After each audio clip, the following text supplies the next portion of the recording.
जय हिंद दोस्तों, Sandeep tricky math special YouTube channel में आप सभी का स्वागत है।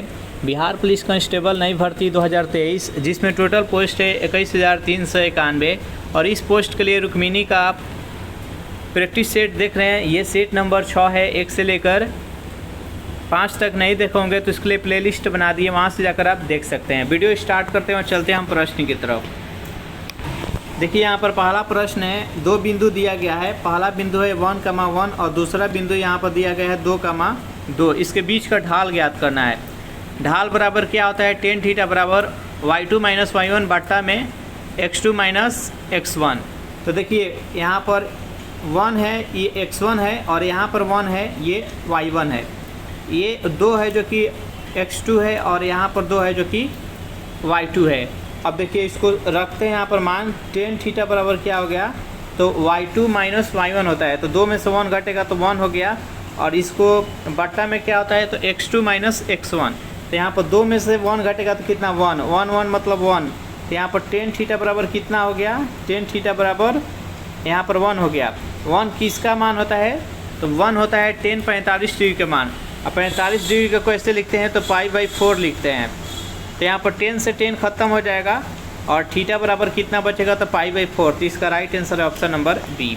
नेक्स्ट यहाँ पर सेकेंड प्रश्न है आपके सामने कि 55, 53, 56, 59, 61, 69 और 31 संख्याओं का माध्यिका ज्ञात करना है। तो माध्यिका किसको बोलते हैं, तो देखिए जितने भी अंक दिया गया रहता है, संख्या दिया गया रहता है, उसको बढ़ते क्रम में लिख देते हैं और मध्य में जो रहता है वही माध्यिका कहलाता है। चलिए इसको बढ़ते क्रम, इसमें सबसे पहले देखते हैं कितना अंक है। 1 2 3 4 5 6 7 है। तो चौथा जो अंक आएगा वही इसका माध्यिका हो जाएगा। चलिए इसको बढ़ते क्रम में लिखते हैं। सबसे छोटा कौन है तो 31 के बाद क्या आएगा 53 के बाद क्या आएगा 55। चौथे स्थान पर कौन आएगा, तो चौथे स्थान पर यहाँ पर 56 आएगा। तो 56 इसका राइट आंसर हो जाएगा, यही इसका माध्यिका है। 3वां प्रश्न है आपके सामने, एक घन की प्रत्येक भुजा में 50% की वृद्धि करने पर इसके आयतन में कितना प्रतिशत का वृद्धि होगा। सबसे पहले जानेंगे यहाँ पर कि घन का आयतन क्या होता है। घन का आयतन होता है भुजा Q। यहाँ पर Q होगा, यहाँ पर 50% का वृद्धि किया जा रहा है। 50% वृद्धि का अर्थ हुआ कि 100 पहले था, 100 से कितना हो गया 150 और फिर यहाँ पर 150, फिर यहाँ पर 150। यहाँ पर 3 बार 150 दिए हैं तो यहाँ पर बट्टा में 2 बार 100 लिखेंगे और जब 2 बार आता है यहाँ पर तो 1 बार 100 लिखते हैं। अब देखिए यहाँ पर इसको कट करते हैं, कट कर 3 जीरो से यहाँ पर ऊपर का 3 जीरो यहाँ पर ख़त्म हो जाएगा। फिर यहाँ पर देखिए 15 15 15 15 15 15 और बट्टा में कितना हो गया 10। इसको मल्टीप्लाई कीजिए, मल्टीप्लाई करने के बाद कितना आ जाएगा तो 2 नहीं, यहाँ पर 3 3 3 7 5 इतना आ जाएगा। बाटा में कितना है 10 है तो एक अंक के बाद यहाँ पर दशमलव हो जाएगा। अब देखिए पहले कितना था, पहले 100 था, 100 के बाद यहाँ पर कितना हो गया तो 337.5 हो गया। तो कितना का वृद्धि हुआ है तो 237.5 का वृद्धि हुआ। तो इसका राइट आंसर हो जाएगा ऑप्शन नंबर डी। नेक्स्ट यहाँ पर 4वां प्रश्न है आपके सामने कि एक लंबवृत्तीय शंकु के आधार के त्रिज्या तथा उसके ऊंचाई दोनों को दुगुना कर देने पर उसका आयतन में कितना वृद्धि होगा। जल्दी से बताइए 4वां प्रश्न का सही आंसर क्या है। तो देखिए यहाँ पर शंकु का आयतन क्या होता है तो 1/3 πr² होता है, ये मालूम हो गया। अब देखिए यहाँ पर 1/3 में किसी प्रकार का परिवर्तन नहीं होगा, पाई में भी किसी प्रकार का परिवर्तन नहीं होगा। तो इसको हटा देते हैं। यहाँ पर देखिए जो त्रिज्या है, त्रिज्या को यहाँ पर कितना होता है r² और h। तो देखिए दुगुना किया जा रहा है और तो r का दुगुना करेंगे तो कितना 2 दूना 4 हो जाएगा और फिर यहाँ पर h को दुगुना करेंगे तो 2 यहाँ पर, तो 4 दूना कितना हो गया 8, यानी उसका जो आयतन है वो 8 गुना हो जाएगा। तो इसका राइट आंसर हो जाएगा ऑप्शन नंबर डी। नेक्स्ट यहाँ पर 5वां प्रश्न है आपके सामने, इसको ट्रिक से ऐसे बताएंगे, हमेशा याद रहेगा आपको। 20 ग्राम स्प्रिंट और पानी के एक मिश्रण में 10% पानी है। अब पानी की मात्रा बढ़ाकर 25% करने पर मिश्रण में कितना पानी मिलाना चाहिए। चलिए इसको सॉल्व करते हैं। यहाँ पर टोटल कितना मात्रा है तो 20 है। देखिए पहले स्प्रिंट और पानी के मिश्रण कितना है 10। देखिए हम इसको लिखते हैं यहाँ पर, जो पानी को W से सूचित करते हैं और स्प्रिंट को यहाँ पर S से सूचित करते हैं। पहले पानी कितना था तो 10% था, अब कितना हो गया है मिलाने के बाद से कितना हो गया है 25%। देखिए 10% वाटर है तो स्प्रिट कितना होगा 90% होगा। जब यहाँ पर वाटर को 25% किया गया है तो ये कितना हो गया होगा 75। यहाँ पर पानी मिलाने की बात की जा रही है, जो भी मिलाने की बात की जाएगी उसको हम अलग कर देंगे, उसको हटा देंगे। अब देखिए टोटल कितना यहाँ पर 20 है, 20 यहाँ पर है टोटल मिश्रण, और 20 मिश्रण है यहाँ पर। ये 90 और 75 ज्यों कहते हैं यहाँ पर लिख देंगे, 90/75 लिख देंगे। अब इसको सॉल्व करते हैं, 15 छक्का 90 और ये 15 × 5 = 75 और 5 चौका 20 और 6 चौका 24। यहाँ पर 24 पहले कितना था तो 20 किलोग्राम था, अब कितना हो गया तो 24 हो गया, यानी 4 लीटर है जो कि पानी मिलाया गया। इसका राइट आंसर है ऑप्शन नंबर ए। चलिए नेक्स्ट यहाँ से अंग्रेजी का प्रश्न है। आप बोलिएगा तो जो लगातार हम इस टेस्ट सीरीज को कराते हैं उसमें मैथ्स का क्वेश्चन हम अलग से कराएंगे, अगर नहीं बोलिएगा तो हम एकदम लगातार क्वेश्चन को कराएंगे। 6 नंबर प्रश्न है आपके सामने कि इसमें से आपको चुनना है कि कौन सा स्पेलिंग सही है, किसका स्पेलिंग सही है, जल्दी से बताइए यहाँ पर। तो 6 नंबर प्रश्न का जो भी कैंडिडेट ऑप्शन नंबर ए के साथ ये कंटिन्यू CONTINUE, ये कंटिन्यू का मीनिंग सही है। नेक्स्ट क्वेश्चन देखते हैं यहाँ पर 7 नंबर, यहाँ पर ट्रांसलेट करना है अंग्रेजी में, वह कहीं नहीं जा सकता है। जल्दी से बताइए 7 नंबर प्रश्न का सही आंसर क्या है। तो ही कांट गो एनीवेयर, इसका राइट आंसर है ऑप्शन नंबर सी। नेक्स्ट यहाँ पर 8 नंबर प्रश्न है आपके सामने, यहाँ पर सफिक्स का प्रयोग करना है। यहाँ पर वर्कोल दिया गया है, डोंट बी वर्कोल, इसको क्या सफिक्स का प्रयोग करेंगे, सफिक्स मतलब अंत में क्या जोड़ेंगे, तो यहाँ पर वर्कोलिक हो जाएगा। इसका राइट आंसर है ऑप्शन नंबर बी। चलिए नेक्स्ट यहाँ पर 9 नंबर प्रश्न है कि बॉयज हैव डन मिस्टेक्स। यहाँ पर एक सेंटेंस दिया गया है, इसमें आपको चुनना है कि 21 पार्ट में एरर है, तो यहाँ पर ऑप्शन नंबर सी में है, डॉन में है, इसका right answer option number C. 10 नंबर प्रश्न है, इसमें से चुनना है कि कौन सा गलत स्पेलिंग है, किसका स्पेलिंग गलत है, जल्दी से बताइए यहाँ पर 10 नंबर प्रश्न का सही आंसर क्या है। इसका राइट आंसर है ऑप्शन नंबर ए, इसका स्पेलिंग गलत है। चलिए नेक्स्ट यहाँ पर 11 नंबर प्रश्न है कि जब नींबू के रस को खाने के सोडे पर डाला जाता है तब उसमें तेज उत्फुलन होता है, क्योंकि उससे उत्पन्न गैस होता है हाइड्रोजन, ऑक्सीजन, कार्बन डाइऑक्साइड, उपयुक्त सभी। तो यहाँ पर 11 प्रश्न का सही आंसर क्या है। तो जो भी कैंडिडेट ऑप्शन नंबर डी के साथ जा रहे हैं, यानी हाइड्रोजन भी, ऑक्सीजन भी और कार्बन डाइऑक्साइड, उपयुक्त सभी होगा, इसका राइट आंसर है ऑप्शन नंबर डी। नेक्स्ट यहाँ पर 12 प्रश्न है आपके सामने, फेन उत्प्लवन प्रक्रम का प्रयोग किसके धातु क्रम के लिए किया जाता है, जल्दी से बताइए यहाँ पर 12 प्रश्न का सही आंसर क्या है। जो भी कैंडिडेट ऑप्शन नंबर ए के साथ जा रहे हैं, सल्फाइड अयस्क का, बिल्कुल ही सही जवाब, इसका राइट आंसर हो जाएगा ऑप्शन नंबर ए। नेक्स्ट यहाँ पर 13 प्रश्न के शरीर के साथ संपर्क में स्प्रिट ठंडी अनुभूति देती है, क्योंकि वह एक द्रव है, एक पारदर्शी, अत्यंत वाष्पशील है, एक सुचालक है। बताइए यहाँ पर 13 प्रश्न का सही आंसर क्या है। तो अत्यंत वाष्पशील है, इसका राइट आंसर है ऑप्शन नंबर सी। सेशन आप लोग को अच्छा लग रहा है तो वीडियो को लाइक कर दीजिए, अपने दोस्तों के पास शेयर कर दीजिए, और जो भी कैंडिडेट अभी तक इस चैनल को सब्सक्राइब नहीं किए होंगे तो चैनल को फटाफट सब्सक्राइब कर लीजिए। सेम टू सेम ऐसा ही प्रश्न आपको एग्जाम में देखने को मिलेगा। नेक्स्ट यहाँ पर 14 प्रश्न की पेट्रोल की स्फोटन रोधी गुणवत्ता बढ़ाने के लिए निम्न में से किसे इस्तेमाल किया जाता है, जल्दी से बताइए यहाँ पर 14 प्रश्न का सही आंसर क्या है। तो जो भी कैंडिडेट यहाँ पर ऑप्शन नंबर बी के साथ जा रहे हैं, टेट्राएथिल सीसा, बिल्कुल ही सही जवाब है। नेक्स्ट यहाँ पर 15 प्रश्न है, काष्ठ के आसवन द्वारा बनाया गया एल्कोहल कौन सा है, बताइए यहाँ पर 15 प्रश्न का सही आंसर क्या है। जो भी कैंडिडेट ऑप्शन नंबर ए के साथ जा रहे हैं, मेथिल एल्कोहल, बिल्कुल ही सही जवाब है। 16 प्रश्न है कि 68 का एक दिन किसकी रचना है, निर्मल वर्मा का, नरेश मेहता का, संकल कोश का और मोहन राकेश का। बताइए यहाँ पर 16 प्रश्न का सही आंसर क्या है। आषाढ़ का एक दिन ये किसकी रचना है। 16 प्रश्न का जो भी कैंडिडेट ऑप्शन नंबर डी के साथ जा रहे हैं, मोहन राकेश, बिल्कुल ही सही जवाब है। 17 प्रश्न है, वैदिकी हिंसा डैश न भवती नाटक के शीर्षक को पूर्ण करें, जन, पीड़ा, हिंसा, अहिंसा। बताइए यहाँ पर 17 प्रश्न का सही आंसर क्या है। तो देखिए वैदिकी हिंसा न भवती, इसका राइट आंसर है ऑप्शन नंबर सी। 17 प्रश्न का जो भी कैंडिडेट सी के साथ जा रहे हैं, बिल्कुल ही सही जवाब है। 18 प्रश्न है कि प्रधानमंत्री बाढ़ग्रस्त क्षेत्रों का दौरा करेंगे, वाक्य में कौन सा काल है, जल्दी से बताइए यहाँ पर 18 प्रश्न का सही आंसर क्या है। तो जो भी कैंडिडेट यहाँ पर ऑप्शन नंबर डी के साथ जा रहे हैं, सामान्य भविष्यत काल, बिल्कुल ही सही जवाब है। नेक्स्ट 19 प्रश्न है कि निम्न में से सही शब्द का चयन करें, बताइए इसमें से कौन सा शब्द है जो कि सही लिखा गया है। 19वां प्रश्न का जो भी कैंडिडेट ऑप्शन नंबर सी के साथ जा रहे हैं मृदुल, ये वर्ड है जो कि सही लिखा गया है मृदुल। नेक्स्ट क्वेश्चन देखते हैं यहाँ पर 20वां प्रश्न है कि सही बर्तनी चुने, इनमें से सही बर्तनी किसका है, जल्दी से बताइए। यहाँ पर 20वां प्रश्न का सही आंसर क्या है। जो भी कैंडिडेट ऑप्शन नंबर सी के साथ जा रहे हैं निषेधवादी, बिल्कुल ही सही जवाब है, ऑप्शन नंबर सी इसका राइट आंसर हो जाएगा। नेक्स्ट यहाँ पर 21वां प्रश्न है कि विशिष्ट ऊष्मा का एसआई मात्रक क्या होता है। बताइए यहाँ पर 21वां प्रश्न का सही आंसर क्या है। इसका राइट आंसर हो जाएगा ऑप्शन नंबर डी, जूल प्रति केजी प्रति केल्विन, इसका right answer option number D. Next यहाँ पर 22वां प्रश्न है, निम्नलिखित में से किस विद्युत चुंबकीय तरंग का तरंग दैर्ध्य सबसे कम होता है। बताइए यहाँ पर रेडियो तरंग का, इंफ्रारेड तरंग का, एक्स किरण का और गामा किरण का। बताइए यहाँ पर 22वां प्रश्न का सही आंसर क्या है। तो गामा किरण का तरंग दैर्ध्य सबसे कम होता है, इसका भेदन क्षमता सबसे अधिक होता है, याद रखिएगा। इसका राइट आंसर है ऑप्शन नंबर डी। 23वां प्रश्न है, किसी धात्विक तार की प्रतिरोधकता P है।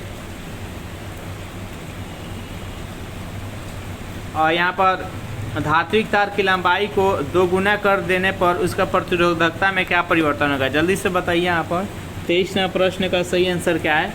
तो किसी प्रकार का परिवर्तन नहीं होगा, इसका राइट आंसर हो जाएगा ऑप्शन नंबर डी। नेक्स्ट यहाँ पर 24वां प्रश्न है आपके सामने, यदि एक सर्किट का प्रतिरोध दोगुना किया जाता है तो वोल्टेज को समान रखने के लिए सर्किट में प्रवाहित विद्युत धारा डैश करना होगा। आधी बढ़ाई जाएगी, आधी घट जाएगी, स्थिर रहेगी, शून्य हो जाएगी। बताइए यहाँ पर 24वां प्रश्न का सही आंसर क्या है। जो भी कैंडिडेट ऑप्शन नंबर बी के साथ जा रहे हैं, आधी घट जाएगी, बिल्कुल ही सही जवाब है। नेक्स्ट यहाँ पर 25वां प्रश्न है कि जब एक समान आवेशित गोले के भीतर कोई बिंदु है तो वहाँ विद्युत विभव भी बढ़ता है घटता है उतना ही रहता है जितना सतह पर है, हर बिंदु पर शून्य होता है। बताइए यहाँ पर 25वां प्रश्न का सही आंसर क्या है। तो जो भी कैंडिडेट ऑप्शन नंबर सी के साथ जा रहे हैं, उतना ही रहता है जितना सतह पर है, इसका राइट आंसर है ऑप्शन नंबर सी। 26वां प्रश्न, एक पिंड क्षैतिज क्षेत्र में समरूप वित्तीय गति कर रहा है, इसके लिए नियत होगा वेग, त्वरण, बल और गतिज ऊर्जा। बताइए यहाँ पर 26वां प्रश्न का सही आंसर क्या है। तो इसके लिए गतिज ऊर्जा है जो कि नियत रहेगा, इसका राइट आंसर हो जाएगा ऑप्शन नंबर डी। नेक्स्ट यहाँ पर 27वां प्रश्न है, निरपेक्ष प्रतिरोध को मापने के लिए निम्नलिखित में से किस विधि का प्रयोग किया जाता है। ओम का नियम, व्हीटस्टोन ब्रिज विधि, रेले विधि और लॉरेंस विधि। बताइए यहाँ पर 27वां प्रश्न का सही आंसर क्या है। तो व्हीटस्टोन ब्रिज विधि, इसका राइट आंसर है ऑप्शन नंबर बी। 28वां प्रश्न है कि खुले फ्यूज का प्रतिरोध होता है, जल्दी से बताइए यहाँ पर 28वां प्रश्न का सही आंसर क्या है। तो खुले फ्यूज का प्रतिरोध अनंत होता है, इसका राइट आंसर है ऑप्शन नंबर बी। 29वां प्रश्न है कि प्रेरित धारा की दिशा निम्न में से किसके द्वारा प्राप्त होती है। बताइए यहाँ पर 29वां प्रश्न का सही आंसर क्या है। प्रेरित धारा की दिशा निम्न में से किससे प्राप्त होती है। फ्लेमिंग के बाएं हाथ का नियम, सुई विधि द्वारा, दाएं हाथ का अंगूठा का नियम, फ्लेमिंग का दाएं हाथ का नियम। बताइए यहाँ पर 29वां प्रश्न का सही आंसर क्या है। इसका राइट आंसर हो जाएगा ऑप्शन नंबर डी, फ्लेमिंग का दाएं हाथ के नियम के द्वारा, इसका राइट आंसर हो जाएगा ऑप्शन नंबर डी। नेक्स्ट यहाँ पर 30वां प्रश्न है, वह तापमान जो नाभिकीय संलयन अभिक्रिया के लिए आवश्यक है। बताइए यहाँ पर 30वां प्रश्न का सही आंसर क्या है। तो 10 के पावर 7 केल्विन, इसका राइट आंसर हो जाएगा ऑप्शन नंबर डी। अगर इस सेशन का आपको पीडीएफ चाहिए तो इसके लिए टेलीग्राम ग्रुप बना दिया है, जिसका लिंक इसी वीडियो के नीचे डिस्क्रिप्शन में मिल जाएगा, वहाँ से ज्वाइन करके इसका पीडीएफ डाउनलोड कर सकते हैं। 31वां प्रश्न है कि उप प्रधानमंत्री पद का सृजन मूल संविधान के अंतर्गत हुआ था, संविधान के प्रावधानों से हटकर हुआ, 44वें संविधान संशोधन के द्वारा और 85वें संविधान संशोधन के द्वारा। बताइए यहाँ पर 31वां प्रश्न का सही आंसर क्या है। तो जो भी कैंडिडेट यहाँ पर ऑप्शन नंबर बी के साथ जा रहे हैं, संविधान के प्रावधानों से हटकर हुआ, इसका राइट आंसर है ऑप्शन नंबर बी। प्रथम उप प्रधानमंत्री कौन थे। तो सरदार वल्लभ भाई पटेल। नेक्स्ट यहाँ पर 32वां प्रश्न है आपके सामने कि वह राष्ट्र का प्रतिनिधित्व करता है परंतु राष्ट्र का नेतृत्व नहीं करता है, यह उक्ति निम्न में से किस पर लागू होती है। लोकसभा के अध्यक्ष पर, राष्ट्रपति पर, प्रधानमंत्री पर, भारत के मुख्य न्यायाधीश पर। बताइए यहाँ पर 32वां प्रश्न का सही आंसर क्या है। तो ये राष्ट्रपति पर लागू होता है, इसका राइट आंसर है ऑप्शन नंबर बी। 33वां प्रश्न है, अर्थव्यवस्था में टेक ऑफ स्टेज से क्या तात्पर्य है। चारों ऑप्शन देखिए और बताइए यहाँ पर 33वां प्रश्न का सही आंसर क्या है। 33वां प्रश्न का जो भी कैंडिडेट ऑप्शन नंबर बी के साथ जा रहे हैं, अर्थव्यवस्था तीव्र गति से उड़ान भरने लगती है, इसका राइट आंसर है ऑप्शन नंबर बी। नेक्स्ट यहाँ पर 34वां प्रश्न है कि विदेशी व्यापार को बढ़ावा देने के लिए भारत में विशेष आर्थिक क्षेत्रों की स्थापना किस देश के तर्ज पर की गई है। अमेरिका, रूस, चीन और इजराइल। बताइए यहाँ पर 34वां प्रश्न का सही आंसर क्या है। 34वां प्रश्न का जो भी कैंडिडेट ऑप्शन नंबर सी के साथ जा रहे हैं, चीन बता रहे हैं, बिल्कुल ही सही जवाब है। नेक्स्ट यहाँ पर 35वां प्रश्न है कि आर्थिक सर्वेक्षण प्रतिवर्ष संसद में प्रस्तुत किया जाता है। चारों ऑप्शन देखिए और जल्दी से बताइए यहाँ पर 35वां प्रश्न का सही आंसर क्या है। 35वां प्रश्न का जो भी कैंडिडेट ऑप्शन नंबर ए के साथ जा रहे हैं, आगामी वर्ष के बजट के प्रस्तुतिकरण के पूर्व, इसका राइट आंसर है ऑप्शन नंबर ए।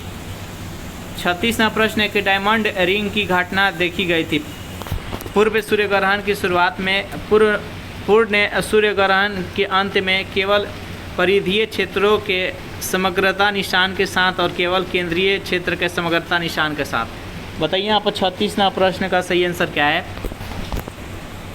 पूर्ण सूर्यग्रहण के शुरुआत में, इसका राइट आंसर है ऑप्शन नंबर ए। 37वां प्रश्न है कि भारत में किस क्षेत्र में ग्रीष्मकालीन मानसून सबसे पहले आता है। बताइए यहाँ पर 37वां प्रश्न का सही आंसर क्या है। भारत में किस क्षेत्र में ग्रीष्मकालीन मानसून सबसे पहले आता है। तो 37वां प्रश्न का जो भी कैंडिडेट ऑप्शन नंबर सी के साथ जा रहे हैं, पश्चिमी घाट, बिल्कुल ही सही जवाब है। नेक्स्ट यहाँ पर 38वां प्रश्न है कि केरल में कौन सा वन्यजीव रिजर्व हाथियों के लिए जाना जाता है। चारों ऑप्शन देखिए और जल्दी से बताइए यहाँ पर 38वां प्रश्न का सही आंसर क्या है। तो केरल में कौन सा वन्यजीव अभयारण्य हाथियों के लिए जाना जाता है, तो पेरियार, इसका राइट आंसर है ऑप्शन नंबर बी। 39वां प्रश्न है कि निम्नलिखित में से कौन सा मिलान सही नहीं है। बताइए यहाँ पर इस प्रश्न का सही आंसर क्या है। एक तरफ आग्नेय तथा अवसादी चट्टान है और दूसरे तरफ क्या है, तो रूपांतरित है। कौन सही मिलान है, जल्दी से बताइए यहाँ पर 39वां प्रश्न का सही आंसर क्या है। तो जो भी कैंडिडेट यहाँ पर ऑप्शन नंबर ए के साथ जा रहे हैं, स्लेट यहाँ पर बलुआ पत्थर दिया है जो कि गलत है, इसका राइट आंसर है ऑप्शन नंबर ए। नेक्स्ट यहाँ पर 40वां प्रश्न है कि निम्न में से किस स्रोत से हमें पाटलिपुत्र के प्रशासन की जानकारी मिलती है। अर्थशास्त्र से, इंडिका से, अशोक के अभिलेख से और उपयुक्त सभी से। बताइए यहाँ पर 40वां प्रश्न का सही आंसर क्या है। तो 40वां प्रश्न का जो भी कैंडिडेट ऑप्शन नंबर बी के साथ जा रहे हैं, इंडिका बता रहे हैं, बिल्कुल ही सही जवाब है। इंडिका पुस्तक किसके द्वारा लिखा गया, तो मेगास्थनीज के द्वारा। अर्थशास्त्र कौटिल्य के द्वारा। अशोक के कितने अभिलेख थे, तो सम्राट अशोक के टोटल 14 अभिलेख थे। नेक्स्ट यहाँ पर 41वां प्रश्न है कि बिहार को बंगाल से अलग प्रांत बनाने के लिए आंदोलन, जिसके कारण 1912 में बिहार यानी उड़ीसा सहित एक नया प्रांत बनाने का नेतृत्व किसने किया था। श्री कृष्ण सिंह ने, अनुग्रह नारायण सिंह ने, मजरुल हक ने और सचिदानंद सिन्हा ने। बताइए यहाँ पर 41वां प्रश्न का सही आंसर क्या है। तो सचिदानंद सिन्हा ने, इसका राइट आंसर है ऑप्शन नंबर डी। नेक्स्ट यहाँ पर 42वां प्रश्न है कि सरकार के अंगों में शामिल है न्यायपालिका, विधायिका, न्यायपालिका, नगर पालिका। बताइए 42वां प्रश्न का सही आंसर क्या है। तो जो भी कैंडिडेट यहाँ पर ऑप्शन नंबर ए के साथ जा रहे हैं, यानी कार्यपालिका, विधायिका और न्यायपालिका, ये 3 शामिल होता है, इसका राइट आंसर है ऑप्शन नंबर ए।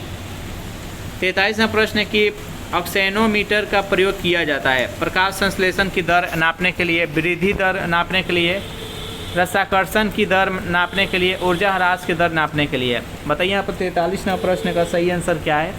इसका राइट आंसर है ऑप्शन नंबर वृद्धि दर नापने के लिए।